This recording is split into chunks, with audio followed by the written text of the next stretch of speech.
construção, gestão e lucro. Tudo isso em um só lugar. Começa agora. Constru é Pop. Bem-vindos ao Constru é Pop, seu canal da construção. Hoje eu estou aqui com o Caio Taniguchi, sócio da área Previdência e Remuneração de Executivos da Tosini Freire Advogados. E hoje o tema que a gente vai tratar é um tema super relevante, não só para a nossa área da construção, como para todas as áreas, que é a NR1. Bem-vindo, Caio. Muito obrigado aí pela sua participação aqui com o nosso podcast. Legal, Jefferson. Agradeço o convite. Prazer conhecer vocês.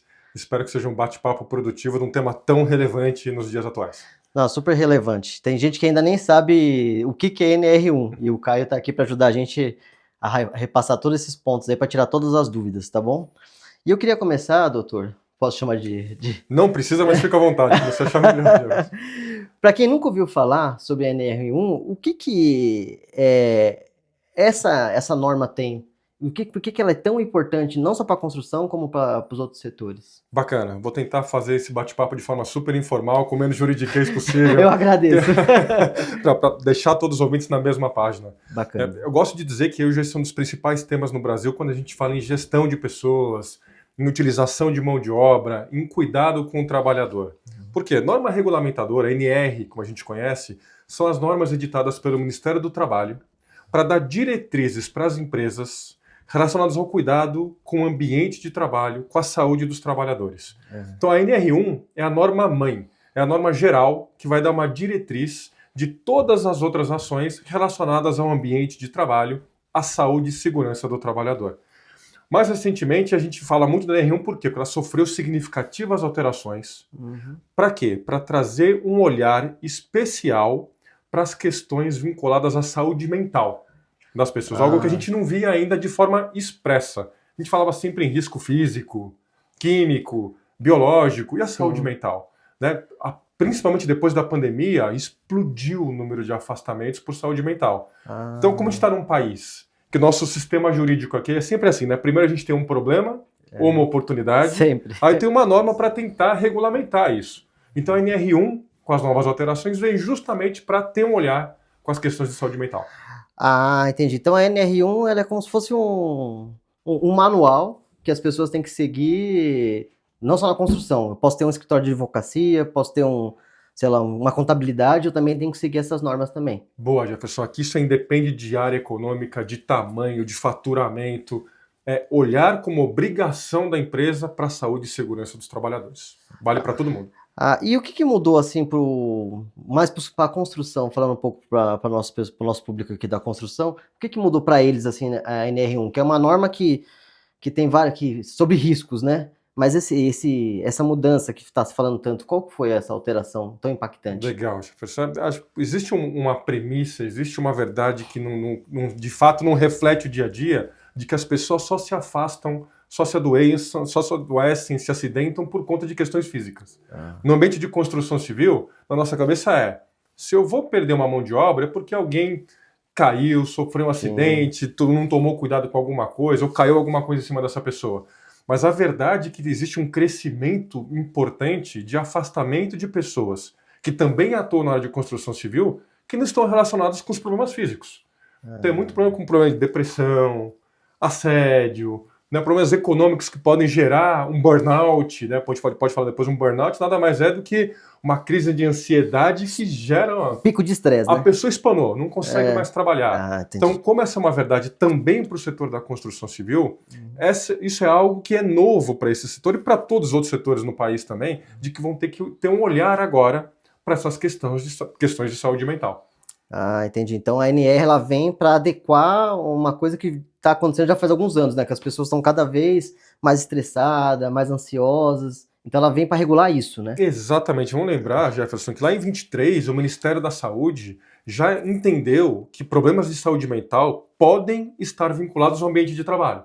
Algo que pra gente cara, não faz sentido. Se alguém está com depressão, é problema de casa, brigou com a esposa, com o marido, está com problema de saúde com algum familiar. Não.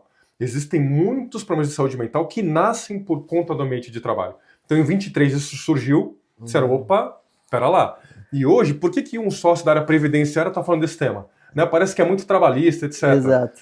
Já há muito tempo, a Previdência enxerga também um crescimento de concessão de benefício previdenciário decorrente de problema de saúde mental. Então tá mexendo no bolso do governo também, né? Exato. E agora, o que é o governo? O governo falou, opa, pera lá, deixa eu entender se esse problema não nasceu dentro da empresa, daquele ambiente de trabalho. Porque se isso aconteceu, eu vou lá buscar o dinheiro.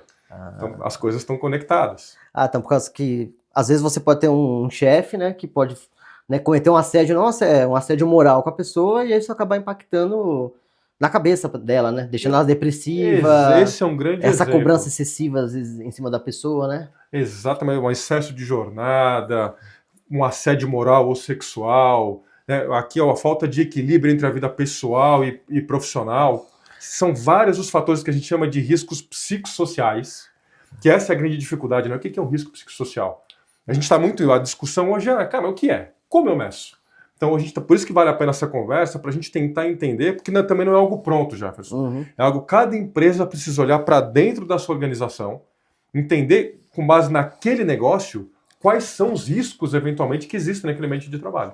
Entendi. Então, a gente pode considerar agora como seria essa edição da norma, essa adição desse psicossocial, como se fosse um divisor de águas agora nessa norma, então. Exatamente. Acho que esse é o grande marco do NR1. A gente agora tem que olhar como parte de um programa de gerenciamento de riscos da empresa, também os fatores de risco psicossociais que podem gerar problemas de saúde mental. Então isso vai ser um impacto assim, muito grande ali para o pessoal de RH, principalmente, que para fazer essa medição, né? Como vai fazer isso, né? Esse é exatamente, até por isso a gente estava conversando um pouquinho antes, teve a prorrogação da NR1 lá para maio de 26. Isso. Muito por conta disso. Apesar dos problemas, como eu comecei dizendo, já estarem aqui, para a gente ter que lidar com eles, fato é que o governo falou, não sei muito como direcionar. Então o governo, o Ministério do Trabalho se comprometeu a produzir um manual, um guia que vai dar uma ajuda para essas empresas partirem do zero, para saber o que eu utilizo para saber o que são riscos psicossociais. Entendi. E aí, então, agora a gente, assim, todas as empresas conseguiram mais um tempinho para estudar mais, escutar mais podcasts como esse, para entender e poder implementar corretamente. Exatamente, mas nunca é cedo demais para começar, porque a gente sabe que o tempo... um ano, quando você vê, já está quase na hora de implantar, né? Exato, e eu acho que o principal recado desde já, Jefferson, é as empresas olharem para o que está acontecendo. Os problemas não vão acontecer a partir de maio de 26. A partir de maio de 26 pode chegar uma fiscalização do trabalho. Antes disso se alguém se afastar, como é que eu defendo que aquilo não tem relação com o trabalho? Se alguém tem um burnout, tem uma depressão, o que eu faço com isso? Então, a ideia desse nosso bate-papo também, um recado já fica desde já, olhem para a NR1 como uma grande e boa oportunidade para a gente tentar minimizar os eventos que afastam as pessoas do ambiente de trabalho. E falando um pouco sobre o PGR, né, a obrigatoriedade do PGR, ele tem um impacto junto com a NR1? Ele tem alguma mudança? Como que funciona? Boa, ótima pergunta, Jefferson, porque a gente está muito aqui no campo da teoria, né? Chegou na NR1, mas e aí, na prática, como é que acontece? Você pode até falar um pouco o que é o PGR também para saber. Né? Legal. Então, o que faz a NR1? Ela fala, eu quero que vocês, empresas, então, olhem para todos os riscos, incluindo aqueles fatores de risco psicossocial. E onde eu faço isso? Onde é que eu materializo? Eu tenho que mapear, identificar e registrar esses riscos num papelzinho, num documento chamado PGR, que é o Programa de Gerenciamento de Risco. Então, é um documento que fica registrado dentro da empresa, que tem um profissional habilitado e competente para elaborar, que vai ser utilizado para uma eventual fiscalização, uma discussão trabalhista e etc.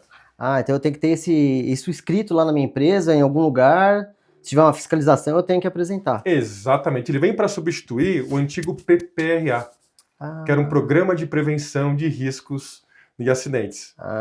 Então a gente tinha esse documento que agora ele foi substituído pelo PGR. Então o PPRA está extinto. Desapareceu. Ele não existe mais, agora é só o PGR. Agora é só o PGR. Entendi. E qual que é a diferença, assim, esse PPRA, que era um documento é até simples de fazer, né? As pessoas conseguiam fazer facilmente um teste de segurança. Sim. O PGR, ele é mais técnico? Qual que foi a mudança do PPRA para o PGR, assim, as melhorias, né? Boa. O PPRA era uma fotografia que, ele, na verdade, ele é um plano de ação a partir do reconhecimento do quais são os riscos que existem no ambiente de trabalho. Vou dar um exemplo. Existe, por exemplo, na construção civil, ruído. Sim. Se eu digo que ruído é um agente nocivo, físico que existe, no meu PPRA, eu preciso descrever quais são as ações que eu adoto para evitar que aquele risco vire um problema de saúde, uma doença, um acidente. Ponto. Matemática, o cara crachá.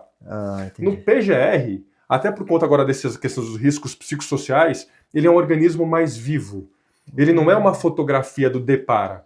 Eu tenho que dizer que eu mapeei todos os riscos que existem e meu plano de ação ele vai sempre evoluindo com base em necessidade. Então não é algo mais tão simples, tão estanque. Eu preciso de pessoas da área de saúde e segurança, junto com a área de recursos humanos, junto eventualmente com a participação dos próprios trabalhadores, para alimentar esse PGR, porque é um programa de gerenciamento. Eu não só quero saber o que você faz, eu quero saber o que você faz, o que você fez e você pode fazer quando e se surgir algum problema novo. É muito mais complexo, né? É mais complexo, mas de novo, acho que o grande recado é, eu olhar para isso é antecipar problema. É tentar evitar que as pessoas adoeçam, se acidentem e, consequentemente, produzam mais e melhor. Tá. E o que acontece assim com as empresas que ignoram essas exigências? Por exemplo, tá lá a empresa ali, o microempreendedor, uma empreiteira, né? Elas ignorarem um pouco essas exigências. Ah, não, eu vou fazer aqui que nem o PPRA. O PPRA tem um histórico na construção que era muito, que nem o senhor falou, cara crachá. O pessoal fazia ali, assinava, tá aqui. É isso. Agora o PGR, que é uma coisa, é um documento mais elaborado, tem mais características, né? Mas e se as empresas der uma ignorada? Qual que pode o problema acarretar para elas, assim? Boa, Jefferson. A gente sabe que existe o famoso PPR de prateleira que as pessoas compravam Exatamente. lá, igual para todo mundo. Igual atestado que tinha antigamente. O PGR pode acontecer exatamente igual. Qual que é o problema agora? Se alguém ingressar com uma reclamatória trabalhista contra uma construtora, para dizer que aquele problema de saúde mental decorre do ambiente de trabalho, né, e se tiver um atestado médico dizendo exatamente isso, como é que a empresa vai conseguir confrontar essa informação, dizer que não é verdade? Vamos pedir, faz o seguinte, então me entrega seu PGR, deixa eu ver se você pelo menos mapeou que esse risco poderia acontecer e o que você fez. Se entregar um PGR que nem faz menção a um problema de saúde mental, o que pode dizer o juiz do trabalho? Você nem cuidou do mínimo necessário, você nem começou com o PNR1. Aí pode vir dano moral, né, multas, pode ter uma ação coletiva do Ministério do Trabalho. Nossa. A depender do volume, já antecipando que a gente vai bater um papo, pode acontecer até interdição do negócio. Caramba. Se eu tenho um problema generalizado, se existe uma conclusão de que a empresa não cumpre nada em relação à saúde e segurança, inclusive na perspectiva da saúde mental, isso pode ser um problema. E no dia a dia, as multas do Ministério do Trabalho por descumprimento das normas de saúde e segurança. Então, vamos supor aqui uma construtora que contrata ali 4, 5 empresas terceirizadas, pintor, pedreiro, armador, ela tem que também ter um cuidado especial em cima desses documentos para que não esbarre nela também, né? Se chega uma fiscalização, tá tudo errado. Boa, a gente é super bombardeado com essa pergunta, Jefferson. O pessoal fala, mas eu tenho só terceirizados, não são meus empregados. Então não preciso me preocupar. Pera lá, se é seu ambiente de trabalho, e se o seu ambiente de trabalho é um promotor de problemas de saúde, inclusive mental, é sua responsabilidade. Né? Porque muitas vezes, se eu sou alguém que terceiriza a mão de obra, eu tenho a obrigação de pedir para aquela empresa que ela me indique quais são os riscos para saber para onde eu estou mandando os meus empregados, meus trabalhadores. Sim. Porque a pessoa quando terceiriza, às vezes ela acha que ela está terceirizando o problema também. Se o cara se acidentou, não, é problema do terceiro. Não é nada comigo. Mas, na verdade, ele é o responsável final daquele trabalhador também, né? Exato. Vamos lembrar que na parte trabalhista, não é minha praia, mas acho que vale a pena dar uns pitacos aqui, a gente tem sempre a questão da responsabilidade solidária ou subsidiária. Quando eu tenho mão de obra envolvida, longe não dá para imaginar que a gente, fato de ser um terceirizado, não responde por nada. Ao contrário, às vezes é até pior. Entendi. E agora falando um pouco assim, no Brasil existem muitas empresas na parte de construção que são pequenos empreendedores. Às vezes é um engenheiro com 3 trabalhadores, ou era um pedreiro que montou uma empreiteira e tem 4, 5 pessoas. Como que vai ser assim para esse pessoal assim, para cumprir essas normas? O senhor acha que a fiscalização também vai muito em cima dessas empresas menores também, ou vão atacar as maiores e depois vai filtrando? Legal, Jefferson. A gente sabe que o foco da fiscalização são sempre os grandes empregadores que estão lá no E-Social, vão colocar toda a informação no sistema. Eles são os grandes aqui causadores em termos de número, né, de afastamentos, doenças, acidentes, até mortes, infelizmente, porque é do negócio. Mas o pequeno, por mais que não seja prioritário aqui o foco nele, ele não está isento de uma pessoa se afastar. Sim. Então ele vai obter um benefício previdenciário. Obtendo benefícios previdenciários, isso pode ter um impacto no caixa da companhia, porque tem uma contribuição previdenciária que é o RAT, de risco de acidente de trabalho. Quanto mais pessoas se afastam, mais eu pago dessa contribuição. Eu pago mais imposto. Mais imposto. Então, esse é um ponto de atenção. E essas pessoas podem ingressar com reclamatória trabalhista. Independe da vontade do Ministério do Trabalho. Então, se eu sou um empregador que não olha para isso, com o mínimo de cuidado, as pessoas vão ingressar como reclamatória trabalhista e a tendência é de que vão ganhar uma indenização por dano moral, uma estabilidade e etc. Então, não tem jeito. Por mais que seja o foco do grande, o pequeno também tem que olhar para isso. Mesmo se for um MEI, por exemplo, uma empresa que é um microempreendedor ali, sei lá, contratei um pintor para fazer um trabalho ali na obra, ele também tem que cumprir as mesmas exigências, tomar o mesmo cuidado. É claro que na minha cabeça, o começo é sempre ruim porque é um investimento que não está programado. Sim. Mas vai ser muito mais fácil olhar para um grupo menor de trabalhadores que eu tenho para tentar mapear, identificar e evitar que essas pessoas adoeçam no ambiente de trabalho. Então, se num momento eu sei que é mais difícil, é mais simples do que um grande empregador que tem milhares de pessoas implementar todo um plano de ação olhando para todos os riscos, inclusive os de saúde mental. Tá. E na sua experiência, qual que é o maior erro que o senhor enxerga assim, que as empresas cometem na hora de fazer esses documentos? Lá no escritório talvez tenha alguns casos que talvez vocês peguem lá, né? Qual que é o maior erro que vocês identificam? Legal. Eu acho que é o desconhecimento da legislação, né, do alcance dessa norma, né, de como ela tem que ser cumprida, como ela pode ser cumprida, acho que é a grande dor. Né, depois disso é acreditar que nada vai acontecer. Sempre. Né, que a gente sempre comigo não acontece, acontece com o vizinho, acontece aqui ninguém vai aparecer aqui na minha obra.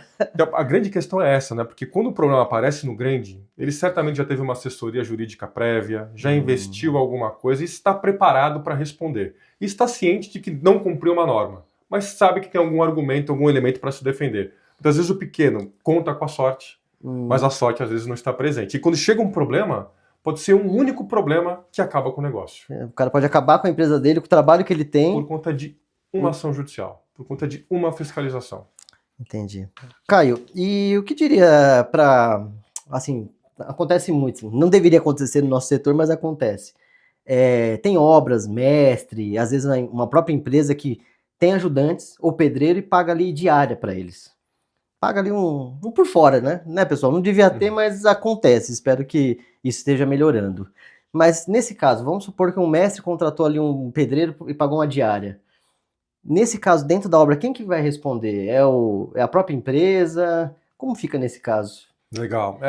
É a dor do mercado. A gente sabe que isso é cultural. É difícil até criticar, porque a gente sabe que o mercado funciona assim há muito tempo. Né, exatamente.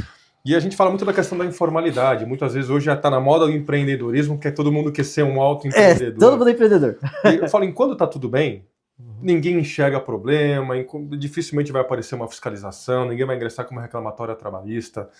Né? Então pode parecer que está tudo certo. O problema é quando vem uma doença, quando vem um acidente. Aí esquece. Por mais que juridicamente se fala, é defensável que eu diga que não tinha vínculo de emprego, que a pessoa tinha ciência de como estava sendo prestado aquele serviço. Esquece. A pessoa vai precisar manter renda. A pessoa vai querer receber alguma coisa. Vai bater às vezes na porta do INSS e não vai conseguir. Qual a alternativa? Ingressar como reclamatória trabalhista. Aí vai trazer tudo para a mesa. Eu era empregado, recebia por fora, quero o meu seguro, quero o meu benefício, quero uma indenização. Nessa hora ele quer ser CLT, né? Ele quer receber todos os direitos de um CLT, né? É isso. Então, assim, a gente sabe que essas alternativas mais baratas duram enquanto está tudo bem. Mas se vier um problema, se a empresa não estiver preparada, a conta é grande. Então, de qualquer forma, a construtora ali que contratou vai acabar respondendo fatalmente por esse acidente. Nem que seja cortar um dedo, vai ter um afastamento, ele vai estar... Exato. Ou vai fazer o que muitas empresas fazem, vamos ser práticos. Né? Tem empresa que vai falar o seguinte, cara, o que eu faço? Eu faço uma gestão dos problemas dentro de casa. Então não deixo a pessoa nem bater na porta do INSS. Tá certo fazer isso? Não tá certo. A gente sabe que tem que prevalecer o que a gente sabe que é o correto, mas tem empresa que consegue ainda fazer uma gestão, mas uma hora perde o controle. Né? Fala, eu vou pagar o plano, eu pago todos os médicos, pago o remédio, pago o tratamento. Fica mais caro no final, então. Vai ficar mais caro. Só o trabalho que você tem de ficar pensando nisso. Esse é o ponto. Então se eu olhar, fizer conta mesmo de quanto eu poderia pagar um plano de saúde, contratar como CLT, não tenho dúvida de que vai sair mais barato. Entendi. Pelo menos na hora do travesseiro, na hora de dormir. Tô com o pessoal tranquilo lá, né? E hoje, né, com a digitalização, né, o avanço da informática não só nos outros setores, mas na construção também avançou muito e vem mudando bastante, né? Como que é essa parte de digitalização de documentos de segurança e saúde do trabalho? E assim, quando você tem isso digitalizado, como que é a fiscalização? Você pode digitalizar todos esses documentos? Que antigamente tinha, nas obras, eu trabalhei muito tempo em obra, tinha lá armários com um monte de documento, né? E hoje como que tá isso? Assim? E assim, se eu tiver uma fiscalização, tiver esse documento digitalizado, como que é a validade disso? Bacana, Jefferson. Hoje está na época das techs, né? É, Medtech, tech para todo tipo de serviço. Para a área de saúde e segurança, mesma coisa. O único cuidado que a gente diz é, apesar de eu trazer uma grande eficiência, economia de tempo, de espaço, eu preciso ter muito cuidado em qualificar essa informação e saber como eu vou arquivá-la e organizá-la. Não é só dizer, tá tudo no meu pendrive, tá tudo no meu sistema. A hora que eu vou buscar, tá uma grande bagunça. Então a gente sempre recomenda, se puder digitalizar, hoje tem grandes empresas que prestam esse serviço de primeiro. Eu te ajudo a produzir o documento, a qualificar, te ajuda até a transmitir para os órgãos fiscalizadores desses documentos. Então, mas não adianta só falar o seguinte, agora é tudo digital. Não. Se eu não me preocupar em qualificar a informação, pouco importa o formato. Se é físico, né, impresso, se é digital, se está escrito em ouro. Não, eu preciso me preocupar muito mais com o conteúdo do que com a forma. Mas a digitalização hoje é um caminho sem volta. O e-social está aí justamente para cruzar as informações, para todo mundo conseguir prestar informação online, on time, para a fiscalização ser muito mais rápida e para o empregador também ser um pouco mais eficiente. Agiliza o dia a dia, né? Sem dúvida. Se você chega ali um fiscal, alguma coisa, você dá um acesso para ele, uma senha, não sei. É muito mais prático você sair caçando aquele monte de documento, né? E sendo hoje a fiscalização quase é 100% virtual. Porque, inclusive, para minimizar risco de corrupção, se acabou com o contato físico do fiscal com a empresa. Então manda um e-mail, fala, me manda tal documento, em tantos dias. É tudo por e-mail. Então, quanto mais já estiver preparado para responder dessa forma...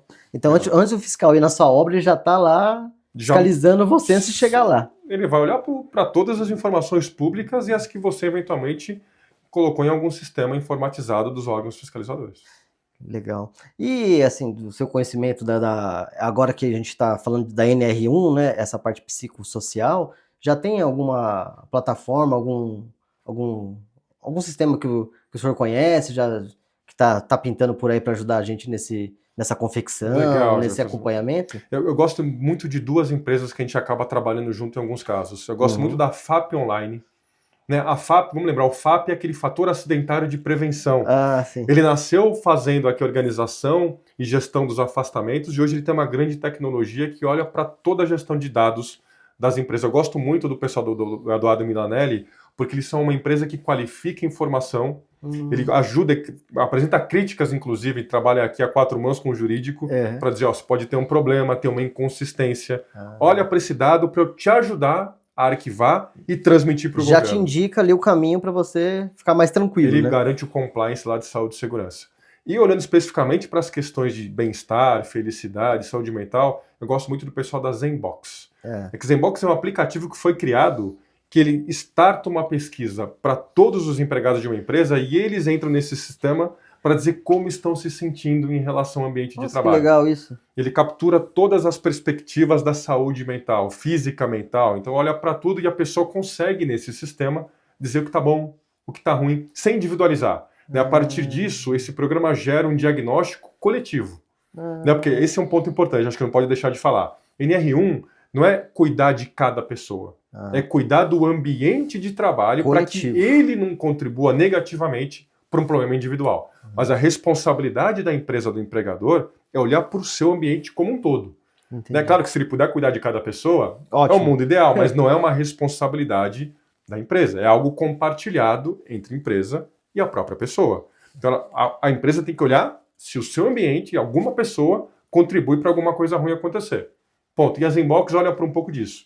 Então, Zenbox e FAP Online hoje são empresas que eu acho super legais. E bem interessante, por causa que às vezes o RH vai fazer essa pesquisa, a pessoa fica meio, vou responder aqui, sei lá, a Janaína, que é do RH, vai estar vendo a minha pesquisa. Não pode, tem que ser então, já tudo anônimo. uma empresa dessa ajuda a pessoa a responder com mais vontade, assim, né? Mais à vontade, na verdade. Não, aliás, a minha recomendação é não faça uma pesquisa individualizada, que você tem uma expressa proibição legal.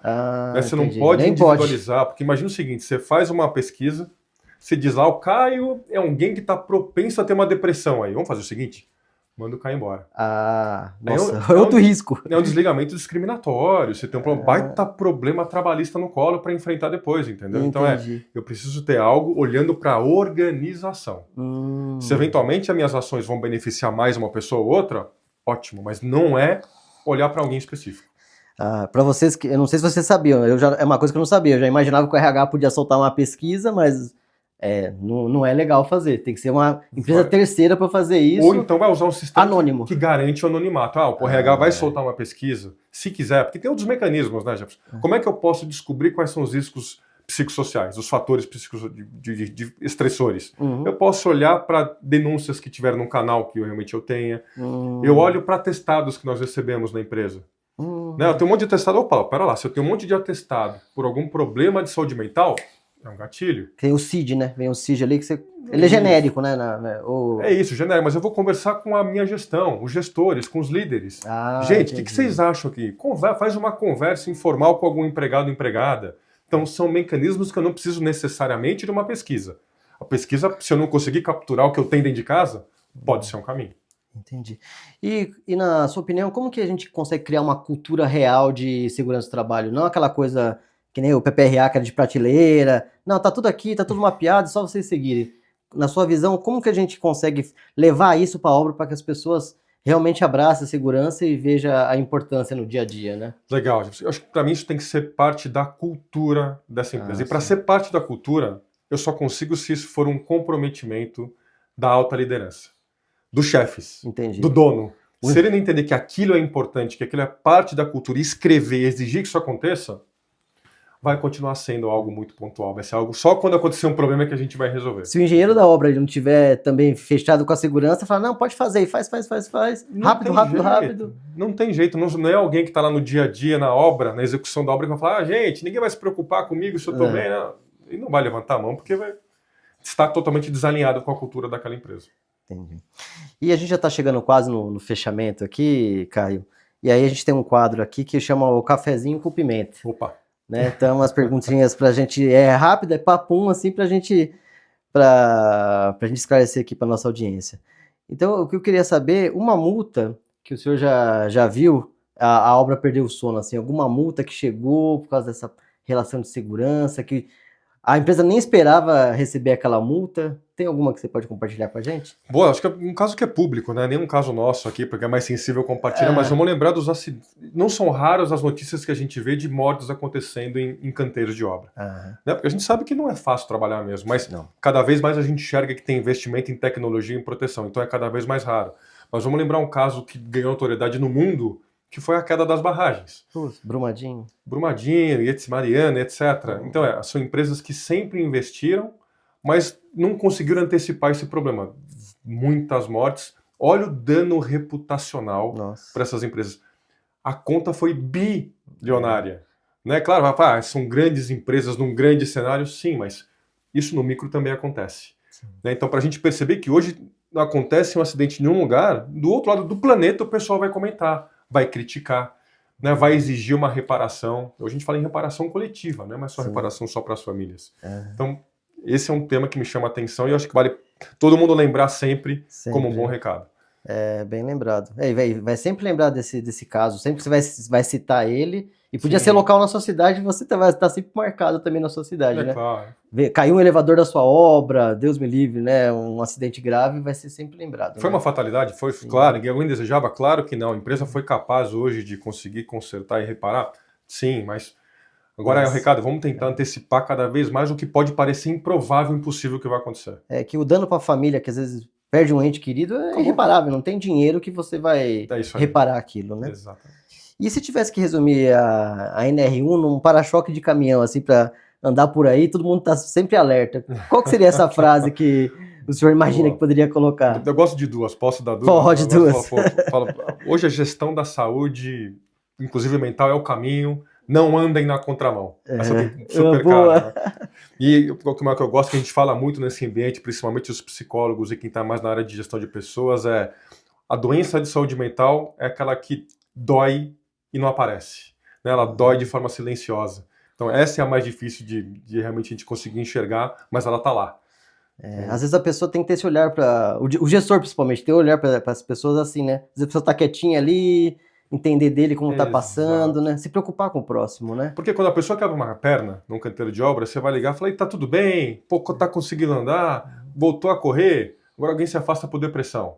Entendi. Você liga e pergunta o quê? A pessoa fala assim, não enxerga, tá tudo bem, é que isso é frescura. Isso não é uma doença essa palavra de verdade. isso é frescura. Vai trabalhar que passa, né? Exato. É uma coisa muito... Os tempos mudaram, meu caro Jefferson, então não dá para deixar isso para lá. E pra gente encerrar, qual foi a desculpa assim, mais esfarrapada que o senhor já ouviu falar sobre jogar a culpa de um pro outro, assim? Qual que é a... Legal. Já escutou? Pô, também posso usar duas, não? Acho que a primeira campeã é o seguinte, eu faço porque todo mundo faz igual, meu concorrente faz, eu só copio, então por que eu vou fazer diferente? Né? Eu só gosto de lembrar que 2 erros não os transformam num acerto. Sim. Copiar o errado não transforma tudo em certo. Então, isso não faz sentido, ao contrário. Cada vez mais, se você faz melhor, você cria um diferencial competitivo desse seu concorrente.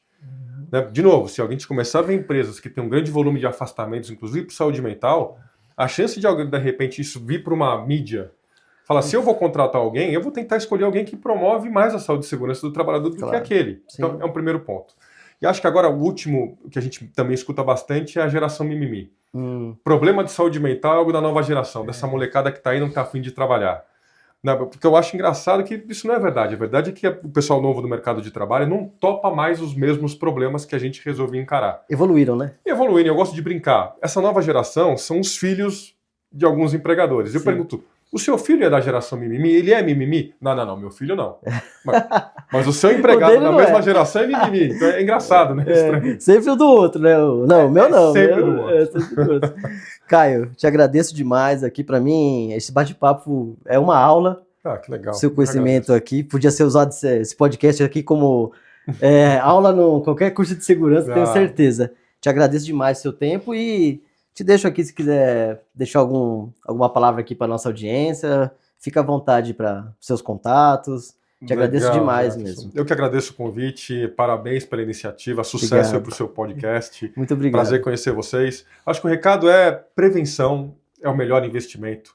Antecipar, não tenho dúvida de que traz um retorno para a empresa. Vamos lembrar que um bom ambiente de trabalho, pessoas que sentem um bem-estar e são felizes, produzem mais e melhor, se afastam menos. Eu sei que pode parecer só lúdico, mas façam conta. Investir em prevenção é melhor do que depois tratar do problema. Tá bom. Pessoal, obrigado. Não esquece de deixar o like, compartilhar o episódio para que a gente consiga fazer novas entrevistas com o pessoal tão qualificado como o Dr. Caio. E agradeço demais aí pela audiência. Fiquem com Deus. Tchau, obrigado.